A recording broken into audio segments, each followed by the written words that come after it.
Like bandits in the night, the Chicago Bears scurry out of Las Vegas after stealing a win against the Las Vegas Raiders 25-24 after a blocked field goal, getting the Chicago Bears to 500 at 2-2. And we're here to break it all down on the Sports Cubicle and Sports from the Couch. I'm your host, Mike Mercado. We are here on WSBC 1240 AM Chicago, HeartlandSignal.com, WCPT 820 AM, and on YouTube at the Sports Cubicle. And an interesting game to say the least. Caleb Williams, 22 of 37 for 212 yards, a touchdown and interception. Rome Odunze, 4 catches, 69 yards, and a touchdown. Cole Kmet with 3 catches, but a game he would like to forget. And all in all, a really good showing from the defense. Byard having 2 interceptions, Stevenson having an interception, and a whole lot of good, a whole lot of iffy, and a lot of things to talk about in this victory heading into a bye week with a looming date against the Washington Commanders. So what do we take from a win like this? What do we take from a game like this? Because when you talk about the quality of victory, you know, especially when you're talking about college football, that's how they break a lot of things down. But in the NFL, the margin is so thin. There's so much parity, right, that it's hard to really do the science of how each win should matter. But I think we can do a little science. We can deduce it a little bit, talk about the vibes, what it means, what it could mean for the future of this team. And I don't think we have to spend a lot of time doing it. Because overall thesis of this game, you smile, you run, you laugh to the bank, and you don't look back. You don't wait for them to change the score. You don't wait for them to get on the possession. You take the win, and you head on to a bye week. So you put it away, but the best part about a game like this is that there's a lot of film, both good and bad, that they can work on in this bye week. But what do you get from this win? One, talking about it being a road game. It's still in the NFL a road game. You weren't at Soldier Field. But you have to be honest and say it was a very pro-Chicago Bears atmosphere in Vegas. And that's the case for a lot of teams that travel to Las Vegas against the Raiders. But this was definitely a case where it felt like Chicago West, Chicago in the desert. So you put a caveat on that, but it was a road victory. Some of the good, obviously, was some of the plays Caleb made. I think Rome Odunze looks like a true wide receiver 1 in the NFL. But this team did 2 things that will not only put them in a position that they won't be able to get back from, that will constantly put them behind the 8 ball, is their play of both the offensive and defensive line. So we stay really fast on the defensive side because they did a lot of good positive stuff. They got to Geno Smith. They were able to turn over the ball. They got good field position. The Bears defense showed up. The Bears defense did their part, except for the defensive line. Because Ashton Jeanty was able to do whatever he wanted, a true breakout game, which now seems to be a thing for running backs in the NFL this season. Will be your breakout game, if needed, will be against the Chicago Bears. And on the other side, Max Crosby was able to do whatever he wanted. The Bears had 2 assignments, in my opinion, of personnel that they had to target and make sure did not become game records. And they essentially were, even though you walked away with the victory. And that was Max Crosby and Ashton Jeanty. That happened. They were studs in that game. But you found the way to get out of it with the win. That is a true causation because of how bad both sides of your line play. And that needs to get better. It's not going to get better, though, if there's so many injuries, and we saw a line change, 2 different line changes for the Chicago Bears. We'll see how much that stays when it comes to right tackle and the rest of that offensive line into the bye week, what they give us against Washington. But I think the most glaring thing about this game, all the positives aside, all the negatives aside, the lack of running game for the Chicago Bears. I know we all love fantasy football. We all love Madden, or at least a simulation of high-octane power offense, right? But we also know how important it is to establish tempo, to get your offensive line moving forward, is to have a great running game, a power running game, an explosive running game. The Bears have none of that. DeAndre Swift isn't good after contact, isn't good in space, isn't good finding the hole. You look around the entire NFL, and you could find special running backs. Hell, some teams have 2 special running backs in their backfield. But this is the same team that also doesn't have a kicker that can hit beyond 40 yards, right? When you're watching dudes kick at 65 yards in the regular in the NFL.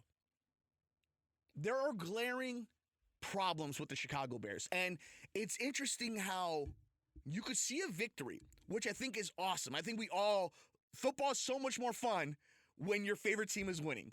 Here in Chicago, there is nothing better than a victory Monday.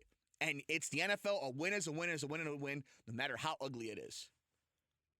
But there's a lot of stuff this Bears team needs, has lack of depth in. And when you have a victory like this, you're able to have the conversation without the bitterness, without that bad taste in your mouth of what does this team really need moving forward. So if I were to tell you this year that this Bears team, kind of like what a lot of us expected, has the win probability of anywhere from 7 to 9 wins, which would be fine, right? If Caleb develops, if this offense develops, if Ben Johnson really does have this team like it seems like he does, not necessarily on a short leash, but more kind of everybody pulling the rope in the same direction. He's got the respect of his team, it seems like. What is the direction of this team? How many of these guys will be on the roster next season? How many of these dudes will be on the Bears team that is projected to win 10, 11, 12 wins? It's projected to be one of the top teams in the NFC North. There's an argument to be made that maybe 4, 5, 6, maybe on the entire 52-man. So in a win like this, you can have this conversation going into a bye week because it allows you to get healthy, which the Bears desperately do need. They're one of the teams, and it's the NFL, everybody does, but they're one of the teams that desperately needs to get healthy now. But you look at how your NFC North looks, and Detroit looks like the cream of the crop. Green Bay looks like they could be had any given Sunday. They're a good team, but they can be had. I think Minnesota just looks to give you a win, and we don't do this here on the show, here on the Sports Cubicle at Sports from the Couch, as we break down a Chicago Bears 25-24 win against the Vegas Raiders. I'm your host, Mike Mercado. We don't do what ifs. Had they won, they should have won this game, they should have lost this game, it would have meant this. It would have been nice had the Bears won that Monday night game, that opening night, 3-1, heading into a bye week, having to win against your division, but that's not the case. But you look at it, and if the Bears are this kind of team right now, where they're kind of in the middle, they're going to win some games they're not supposed to, they're going to lose some games they're not supposed to, and the rest will fall where they might. We can have that conversation right now and it not be crazy and not feel bad that as much talent this team might have, as fun as it may seem at times, the reality is the Bears that we see now will not be the Bears that are competitive or true competition for a NFC North, an NFC, a Super Bowl next year, just as soon as next year. It's Caleb, it's Rome, and a handful of other dudes who are playing right now to try to be on that team. But I look at guys like DJ Moore, Montez Sweat, obviously DeAndre Swift. There's going to be guys here who are good NFL players who won't be on this roster next year. A win like this allows us to have these conversations because it wasn't a good win.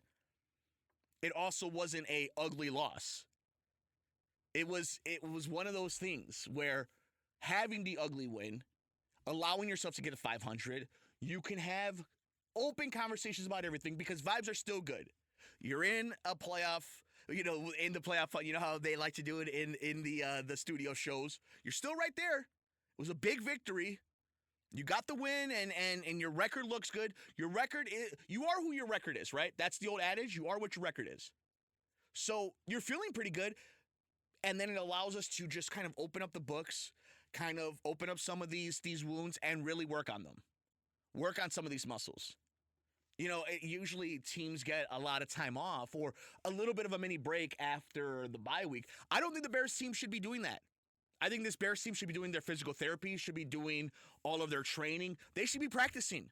Maybe they have an extended weekend coming up, get back to it on Tuesday, maybe Wednesday, but I don't think this is a team that has earned the right to just take time off now. You know, if this is the Chiefs or the Bills, the Ravens, you name your team, the Eagles, you name the teams, right? If Matthew Stafford needs some time during the bye week, I get it. Bears team doesn't need it. First of all, they're all babies. These are young studs that can play, right? Give them some Skittles and some energy drinks and they're going to be just fine. But in all seriousness, Ben Johnson should be coaching these guys right now. Caleb Williams and Rome and all these dudes should be practicing right now. Loveland needs to be getting rehab and needs to be out there. Your second rounders need to be out there like Turner. You have to get this offensive line right now with having so many substitutions and injuries. These are things that have to happen that you can't afford to let your guys just go and go on vacation right now. And before we go, it was a bad day for Cole Kmet. It just was. This team needs to get over its penalty problems. And that is something that will fall on Ben Johnson. Because as good as Ben Johnson has been, and I think he's been everything he's been promised. Everything that's been promised, I think he has delivered. I think you can look at all the bad that has come from the offense or defense, everything mixed into a bag. The most detrimental thing to this team beyond roster construction, because he'd only be so good, is constantly shooting themselves in the foot with the penalties, the dumb penalties, before the play penalties. And Kmet committed big ones last week against the Raiders. And that also puts you in a position where you could have put that game away. That's what this Bears team is going to need to learn how to do. It's one thing to beat the teams you're supposed to. Finish off a game. But when a team is going to let you put your foot on their neck and end it, do it. And costly penalties like that, week after week after week, are eventually going to bite you. And you're going to lose that game that you're supposed to win. But that's not what the case happened in this matchup as the Bears go to 2-2, 25-24 over the Vegas Raiders in Sin City. Now they get a little bit of R&R before they have a huge matchup against the Commanders on Thursday night football. Let's see if Jaden Daniels will be playing that game. That will be, you talk about just a cloud of emotions. Just everything that can happen in that Commanders-Bears game.